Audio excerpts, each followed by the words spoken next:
Hello दोस्तों। उम्मीद है आप सब बढ़िया होंगे और बेहतर महसूस कर रहे होंगे।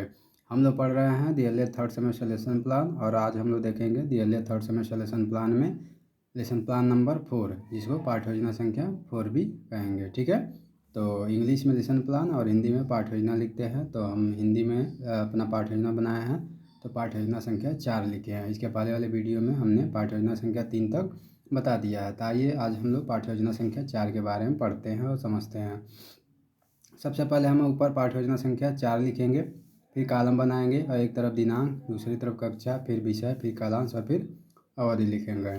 तो हमने अपना जो चौथा लेसन प्लान बनाया था 1 मई 2025 को बनाया था कक्षा 5 के लिए। विषय हिंदी पे बनाया था और कालांश जो था चौथा था और अवधि जो था 40 मिनट का था। और जो हमारा प्रकरण था हिंदी विषय पे प्रकृति की सीख पर था। ठीक है, यह एक कविता था, इस पर हमने अपना पाठ योजना बनाया था। तो प्रकरण लिखने के बाद हम नीचे लिखे थे समान उद्देश्य। आप भी समान उद्देश्य लिखेंगे। समान उद्देश्य में लिखेंगे छात्रों में हिंदी भाषा के प्रति रुचि उत्पन्न करना। दूसरा लिखेंगे छात्रों को हिंदी भाषा की ध्वनियों से परिचित कराना। तीसरा लिखेंगे छात्रों को हिंदी वर्णों के उच्चारण में निपुण बनाना। और चौथा लिखेंगे छात्रों के कल्पना शक्ति का विकास करना।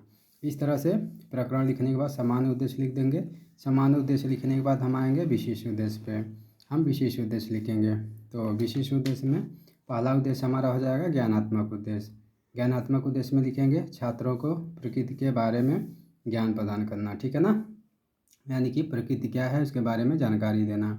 दूसरा है बोधात्मक उद्देश्य। बोधात्मक उद्देश्य में लिखेंगे छात्रों को प्रकृति की सीख का बोध कराना। ठीक है ना, यानी कि प्रकृति हमें क्या क्या सीख देती है उसका बोध हम कराएंगे। और तीसरा है प्रयोगात्मक उद्देश्य। प्रयोगात्मक उद्देश्य में बताएंगे छात्रों को प्रकृति की सीख का प्रयोग अपने दैनिक जीवन में करने के योग्य बनाना।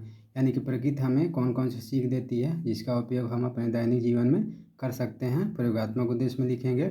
और चौथा हमारा उद्देश्य है कौशलात्मक उद्देश्य। कौशलात्मक उद्देश्य में लिखेंगे छात्रों में प्रकृति को समझने का कौशल विकसित करना।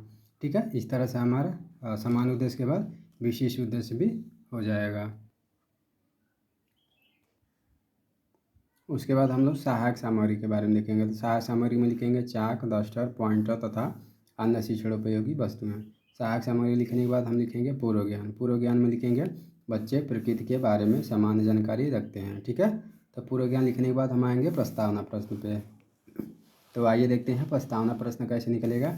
तो प्रस्तावना प्रश्न ऊपर लिख देंगे, नीचे 3 कॉलम बनाएंगे। एक में क्रम संख्या, दूसरे में छात्राध्यापक कथन, तीसरे में छात्र या छात्रा कथन। क्रम संख्या 1 में लिखेंगे बच्चों हम लोग किस पर रहते हैं। बच्चे बताएंगे, कुछ बातें धरती पर बताएंगे, कुछ बातें ज़मीन पर बताएंगे। तो हम फिर पूछेंगे धरती पर कौन कौन सी चीज़ें पाई जाती हैं। बच्चे बताएंगे पेड़ पौधे, पानी, पहाड़, जीव जंतु और भी चीज़ें पाई जाती हैं। ठीक है, फिर हम पूछेंगे पेड़ पौधे, पानी, पहाड़, जीव जंतु किसके अंतर्गत आते हैं। तो यहाँ पे बच्चे नहीं बता पाएंगे, यहाँ पे समस्यात्मक हो जाएगा। इस प्रकार हम प्रकृति की सीख पे प्रस्तावना प्रश्न निकलवा लेंगे। प्रस्तावना प्रश्न निकलवाने के बाद हम नीचे लिखेंगे उद्देश्य कथन। जैसा कि हमने नीचे अपना उद्देश्य कथन लिखा था और बताया था इसमें बच्चों आज हम लोग प्रकृति के बारे में पढ़ेंगे व समझेंगे। इस तरह से उद्देश्य कथन भी निकल जाएगा। इसके बाद हम लोग आते हैं प्रस्तुतिकरण पे। प्रस्तुतिकरण में 3 कॉलम बनाएंगे। एक कॉलम में लिखेंगे शिक्षण बिंद, दूसरे में लिखेंगे छात्राध्यापक कथन और तीसरे में लिखेंगे छात्र या छात्रा कथन। तो शिक्षण बिंद में लिख देंगे प्रकृति की सीख और फिर हम 1 से 2 प्रश्न पूछेंगे। जैसे बच्चों धरती पर कुछ वस्तुओं के नाम बताओ। धरती पर स्थित कुछ वस्तुओं के नाम बताओ। बच्चे बताएंगे पानी, पेड़ पौधे, पर्वत, पहाड़। फिर हम पूछेंगे पर्वत पहाड़ को किसने बनाया है। तो यहाँ पे छात्र नहीं बता पाएंगे, मौन हो जाएंगे।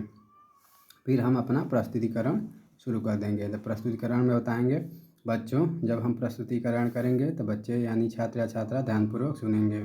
फिर हम बताएंगे बच्चों प्रकृति से हमें बहुत कुछ सीखने को मिलता है। जैसे पर्वत हमें शीश उठाकर चलने के लिए कहता है, सागर हमें लहराकर चलने के लिए कहता है, पृथ्वी हमें धैर्य बनाए रखने के लिए कहती है, चाहे कितना भी बोझ हो अपने ऊपर लेकिन धैर्य नहीं छोड़ना है।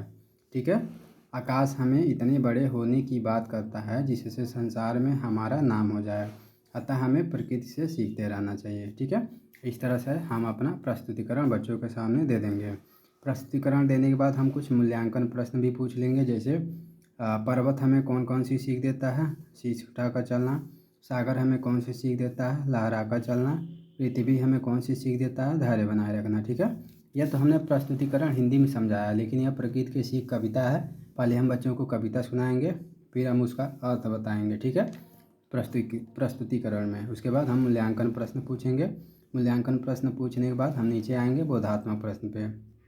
कुछ बोधात्मक प्रश्न भी पूछ लेंगे, जैसे धरती पर स्थित कुछ चीज़ों के नाम बताओ, बच्चे बताएंगे।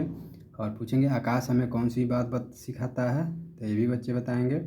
तीसरा, धैर्य रखना कौन सिखाता है? ठीक है ना, इस तरह से हम बोधात्मक प्रश्न भी बच्चों से पूछ लेंगे। बोधात्मक प्रश्न के बाद हम लिखेंगे श्यामपट्ट कार्य। तो श्यामपट्ट कार्य में हम सबसे पहले हम आपको पहले ही बता चुके हैं, श्यामपट्ट चार्ट खरीद लीजिएगा और सिल्वर कलर का पेन खरीद लीजिएगा, मार्केट में मिलेगा, और आप उसी से लिखिएगा। तो यहाँ पे एक तरफ दिनांक लिखेंगे। हमने 1 मई को पढ़ाया था, तो 1 मई दिनांक लिखा है।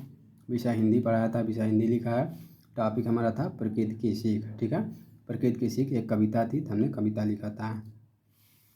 कविता में था, पर्वत कहता शीश उठाकर तुम भी ऊंचे बन जाओ, सागर कहता है लहराकर मन में गहराई लाओ, समझ रहे हो क्या कहती है उठ उठ गिरगिल तरल तरंग, भर लो अपने मन में मीठी मीठी मृदुल उमंग। यह जो है सोहनलाल द्विवेदी की कविता है।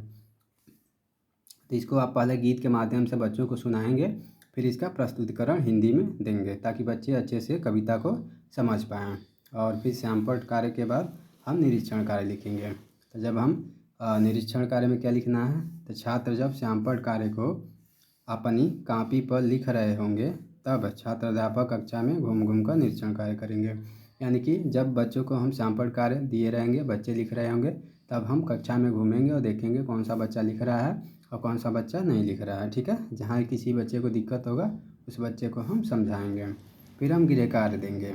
तो लास्ट में हम गृह कार्य देंगे, बच्चों प्रकृति की सीख कविता कॉपी पर लिख कर लाना है और उसे याद करके भी आना है। फिर हम बच्चों को गृह कार्य देंगे कि बच्चों प्रकृति की सीख जो कविता है आप घर से याद करके आएंगे। इस तरह से हमारा पाठ्य योजना संख्या 4 बन के तैयार हो जाता है। उम्मीद है आपको पाठ्य योजना अच्छा लगा होगा, और यह पाठ्य योजना अपने दोस्तों तक भी शेयर कर दीजिएगा, ताकि वो भी इस पाठ्य योजना को बना सकें। और अगर वीडियो अच्छा लगा होगा तो चैनल को सब्सक्राइब कर दीजिएगा, ताकि आप लोग का ढेर सारा प्यार मिलता रहे। धन्यवाद।